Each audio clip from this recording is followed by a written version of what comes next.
जय श्री राम, जय गौ माता। नमस्कार दोस्तों, स्वागत है आपको अपने YouTube चैनल जय श्री राम वास्तु टिप्स में। दोस्तों, आज हम बात करेंगे पुत्रदा एकादशी कब है। चलिए अब जान लेते हैं पुत्रदा एकादशी कब है। सभी एकादशी की तरह सावन मास के शुक्ल पक्ष की पुत्रदा एकादशी भी भगवान विष्णु को समर्पित होती है और इस एकादशी का व्रत पति पत्नी दोनों मिलकर पुत्र प्राप्ति के लिए रखते हैं। पुत्रदा शब्द का अर्थ है पुत्र को देने वाली, इसलिए ऐसा माना जाता है कि सावन महीने में पुत्रदा एकादशी व्रत रखने से पुत्र प्राप्ति की इच्छा पूरी होती है। निसंतान को संतान सुख मिलता है। साल भर में 2 बार पुत्रदा एकादशी है, एक सावन महीने के शुक्ल पक्ष में और एक पोष महीने के शुक्ल पक्ष में।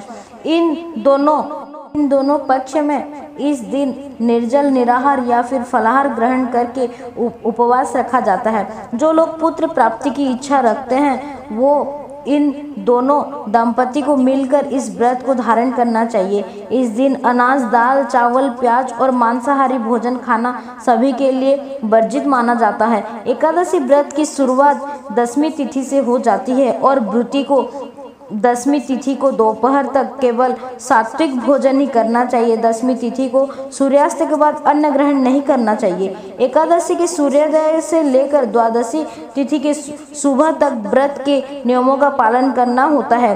पूजा करने के बाद सम्मानित ब्राह्मण को भोजन कराने के बाद ही निर्धारित पारण मुहूर्त में व्रत का पारायण किया जाता है, यानी उपवास खोला जाता है। 5 दिन तक चलने वाली लोकप्रिय झूलन उत्सव भी सावन पुत्रदा एकादशी से शुरू होता है। झूले को लताओं और फूलों से खूबसूरती से सजाया जाता है और उस झूले में भगवान कृष्ण और राधा रानी की मूर्ति को रखकर झुलाया जाता है। उत्सव का समापन श्रावण पूर्णिमा के दिन किया जाता है। सावन एकादशी का महत्व भविष्य पुराण में धर्मराज युधिष्ठिर और भगवान श्री कृष्ण के बीच संवाद के रूप में वर्णित है। यहाँ भगवान श्री कृष्ण ने स्वयं इस पवित्र व्रत को करने की अनुष्ठान और लाभ के बारे में बताया है।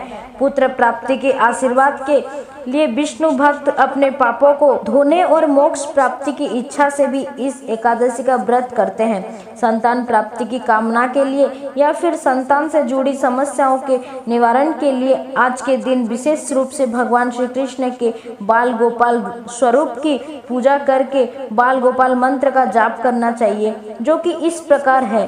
देवकी सुते गोविंद वासुदेव जगतपते देहि में तनयम कृष्ण त्वमहम शरणम गतः मंत्र का जाप यथासंभव कर सकते हैं और इसके बाद अंत में लड्डू गोपाल जी को माखन मिश्री का भोग लगाना ना भूले। भोग लगाते समय इस बात का भी विशेष ध्यान रखें कि भोग में तुलसी पत्र जरूर होने चाहिए और नियम के अनुसार एकादशी के दिन तुलसी पत्र नहीं तोड़े जाते हैं, इसलिए 10वीं तिथि को स्नान आदि से निवृत्त होने के बाद तुलसी पत्र जरूर तोड़कर रख ले और अगर रविवार हो तो रविवार के दिन भी मत तोड़िएगा और तुलसी पत्र तोड़ते समय इस मंत्र का जाप करें।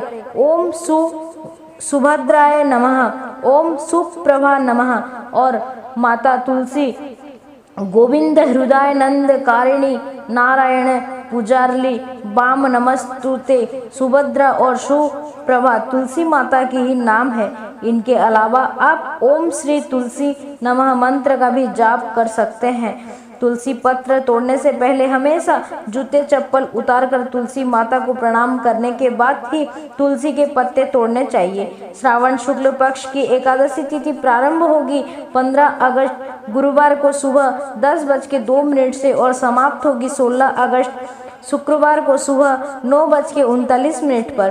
क्योंकि इस बार एकादशी की तिथि 2 दिन रहेगी, गुरुवार और शुक्रवार को, लेकिन जो एकादशी गुरुवार के दिन पड़ेगी वह 10वीं तिथि मिली हुई एकादशी होगी और शास्त्र में ऐसा वर्णन मिलता है कि जब 10वीं तिथि मिली हुई एकादशी हो तो उस तिथि को छोड़कर अगले दिन जिसमें द्वादशी तिथि भी हो उस दिन उपवास रखना सभी के लिए शुभ होता है, चाहे गृहस्थ जन हो या वैष्णव हो। इसलिए इस बार 16 अगस्त शुक्रवार के दिन ही पुत्रदा एकादशी का व्रत रखा जाएगा। एक दिन पहले 10वीं तिथि के नियम का पालन किया जाएगा और अगले दिन यानी शनिवार के दिन व्रत का पारायण किया जाएगा। अब पहले जानिए शुक्रवार के दिन रहने वाले शुभ मुहूर्त के बारे में। शुक्रवार के दिन सूर्य उदय होगा सुबह 6:07 पर, सूर्यास्त होगा शाम 6:54 पर। ब्रह्म मुहूर्त सुबह 4:31 से 5:19 तक रहेगा। अमृत काल सुबह 6:27 से लेकर 8:02 तक रहेगा। सुबह की पूजा आप ब्रह्म मुहूर्त से लेकर अमृत काल तक कर सकते हैं। अभिजीत मुहूर्त दोपहर 12:05 से 12:56 तक रहेगा और राहु काल सुबह 10:30 से दोपहर 12 बजे तक रहेगा। द्वादशी तिथि शुरू होगी 16 अगस्त शुक्रवार को सुबह 9:04 से और समाप्त होगी 17 अगस्त शनिवार को सुबह 8:06 तक। 17 अगस्त शनिवार के दिन सूर्य उदय होगा सुबह 6:08 पर, सूर्यास्त होगा शाम 6:53 पर।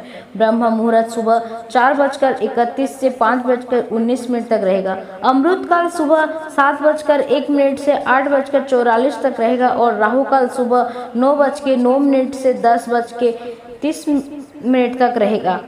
अब जानिए हरिवासर समय के बारे में। तो 16 अगस्त शुक्रवार को यानी कि जिस दिन एकादशी का व्रत रहेगा उसी दिन दोपहर में 3 बजे तक हरिवासर का समय समाप्त होगा। जैसे कि आपको बताया जाता है कि हरिवासर के समय भूल से भी एकादशी का उपवास नहीं खोलना चाहिए। अब जानिए पारण मुहूर्त के बारे में। 17 अगस्त शनिवार को सुबह 6:08 से 8:06 के बीच में ही व्रत का पारण किया जाएगा। व्रत का पारण हमेशा निर्धारित मुहूर्त में ही करना चाहिए। मुहूर्त बीतने के बाद यदि व्रत का पारण किया जाए तो ऐसा उपवास फलित नहीं होता है। ये थी आज की वीडियो। उम्मीद है आपको पसंद आई होगी। अगर अच्छी लगी तो वीडियो को लाइक करें, शेयर करें और सब्सक्राइब करना ना भूलें। जय श्री राम, जय गौ माता। धन्यवाद।